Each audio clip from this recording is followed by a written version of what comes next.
Hello friends, today I'm back with another video tutorial. In this video I will give you the preset pink and blue free. You can download it in the description box link.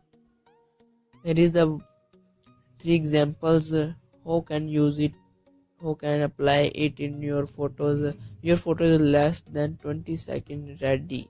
Go to filter and camera raw filter and press here to load setting and press load setting option, and the blue and pink preset, press open.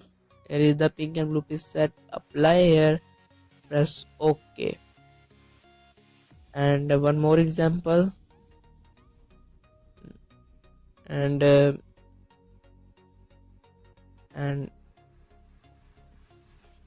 go to filter, camera raw filter, and press here to load setting, and press pink and blue preset, press open. Here is the before and after. Here is the before one and here is the after one. Press OK. One more example, and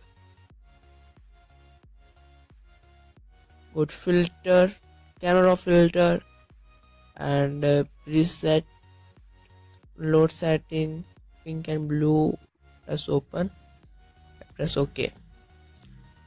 Here is the awesome looking picture. It will take less than 10 seconds. Check the description link to download this free preset. Bye bye.